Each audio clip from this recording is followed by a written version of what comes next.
कहाँ हो तुम लोग? अजीजा बेगम का भी कुछ पता नहीं चल रहा और ना वो फोन उठा रही हैं। अभी वक्त नहीं है आंटी। फिर कब मीरान? वो दिन भी कभी आएगा कि जब आप लोग हमारे बारे में भी सोचेंगे। हम लोग भी इसी घर में रहते हैं। जो कुछ भी हो रहा है सबको सब पता है। मीरान, क्यों तुम हमें नजरअंदाज करते हो? अगर हम लोगों के साथ भी कोई खेल खेला जा रहा है तो बताओ, हम भी तैयार रहें।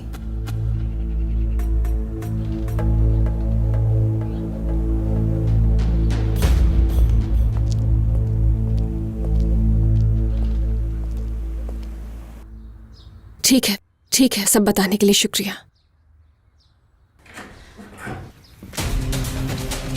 तुम वहां पर क्यों गए थे मीरान? जवाब दो मुझे। जो कुछ भी हमारे साथ हुआ उसके बाद तुम वहां पर लेने के लिए क्या गए थे मीरान? मैं हर हाल में तुम्हारा साथ देने के लिए तैयार हूँ। तुम्हारी दादी ने जो कुछ किया उसके बावजूद मैं अपने बाबा के साथ नहीं गई बल्कि यहीं रही। सच जाने बगैर तुम किस तरह से मेरे बाबा पर इल्जाम लगा सकते हो कि उन्होंने ही कत्ल किया है, जबकि तुम जानते हो कि ये बात मुझे दुखी करती है। मैंने कुछ नहीं छुपाया, सब कुछ सच कहा है रेयान। असल में तुम्हारे बाबा ने सब कुछ छुपाया हुआ था। तुम ही तो कहती थी ना सब कुछ सामने आना चाहिए। मैंने वही किया, बता दिया सबको। तुमने अपनी दादी जान का सच बताया है। जो खेल तुम्हारी दादी जान ने मेरे और आजाद भाई की जिंदगी के साथ खेला वो सच क्यों नहीं बताया तुमने? वो भी तो उन्हीं का सच था। देखो, मैं मानता हूं मेरी दादी ने गलती की है, और हां, बहुत बड़ी गलती की उन्होंने। बिल्कुल मानता हूं मैं इस बात को, लेकिन तुम अपने बाप के गुनाह को कबूल नहीं कर रही हो रेयान। समझ नहीं आ रहा किस तरह से तुम इतने सेल्फ सेंटर्ड हो सकते हो। ठीक है, चलो मेरे बाबा की परवाह नहीं है ना सही, लेकिन मेरी अम्मी, उनका क्या हाल होगा ये सोचा था तुमने? और मेरी अम्मी का क्या रेयान? जहरा आंटी तो जिंदा है। मेरी अम्मी को तो सालों पहले कब्र में दफना दिया था। अब तुम बताओ मुझे, कौन असल कसूरवार है, तुम्हारे बाबा या मैं?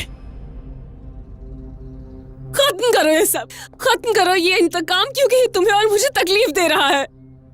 एक दफा, बस एक दफा मेरे बाबा की बात सुनकर तो मेरे दर्द का खत्म हो जाना नामुमकिन है रेयान। नामुमकिन कुछ भी नहीं मीरान। जानते हो कि नामुमकिन क्या था? हम थे, हमारा प्यार था। लेकिन देखो आज हम दोनों कहां हैं, मैं किसके साथ हूं आज? तुमने कहा था कि ये सब नामुमकिन है, लेकिन फिर भी हमें मोहब्बत हो गई। हमारी शादी होना नामुमकिन थी, लेकिन वो भी हो गई। अगर इंसान कोशिश करे तो उसकी जिंदगी में कुछ भी नामुमकिन नहीं होता। आज के बाद तुम अपने बाबा से नहीं मिलोगी। आज के बाद तुम अपने बाबा से नहीं मिलोगी।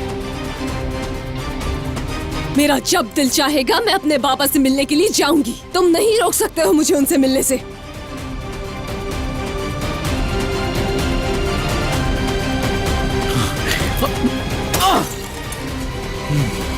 मीरान! क्या हुआ तुम्हें? दिखाओ मुझे। छोड़ो मुझे, छोड़ दो, पीछे हट जाओ। जिद मत करो, अपना पांव आगे करो। फिर से हुक्म चलाना शुरू कर दिया।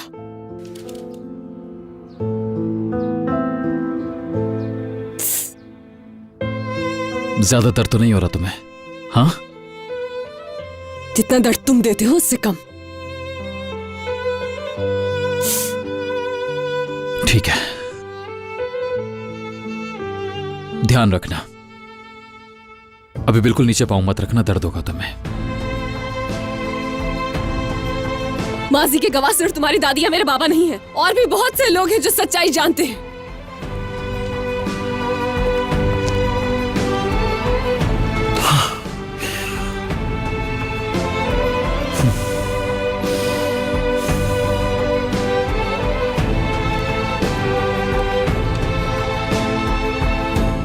या तो अब तुम मीरान को जाकर सच बताओगी या फिर मैं, क्योंकि अब मैं बिल्कुल भी चुप नहीं बैठूंगा।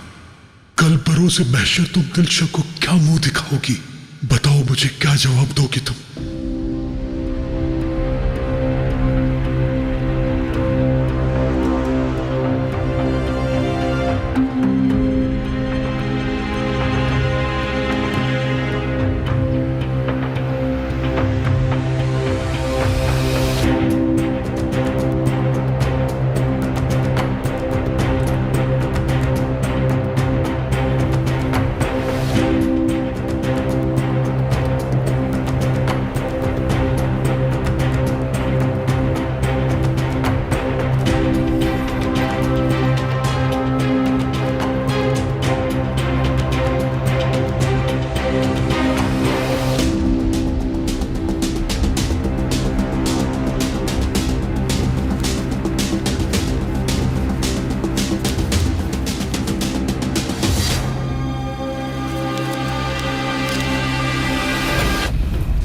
अस्मा आंटी,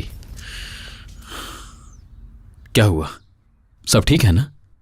माफ कीजिएगा, मैं ऐसे ही अंदर आ गया। नहीं बेटा नहीं, सब कुछ ठीक है। तुम्हें कुछ चाहिए क्या?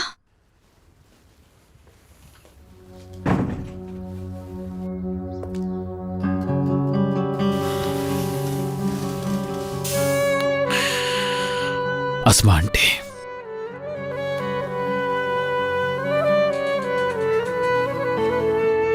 आप मेरी अम्मी से। माजी के गवाह सिर्फ तुम्हारी दादी या मेरे बाबा नहीं है, और भी बहुत से लोग हैं जो सच्चाई जानते हैं। मीरान, क्या हुआ बेटा? कुछ नहीं।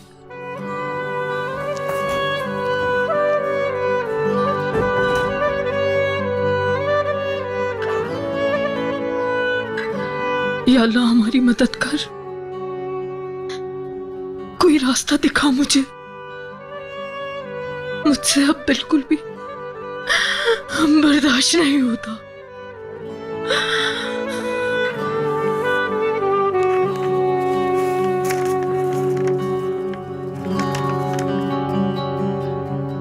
खिजर, मुझे समझ नहीं आ रहा कि मैं तुम्हें ये खत लिखूं या ना लिखूं।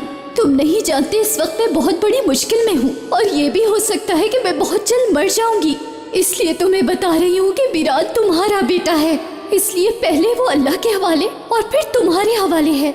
उसकी हिफाजत करना और प्यार करना।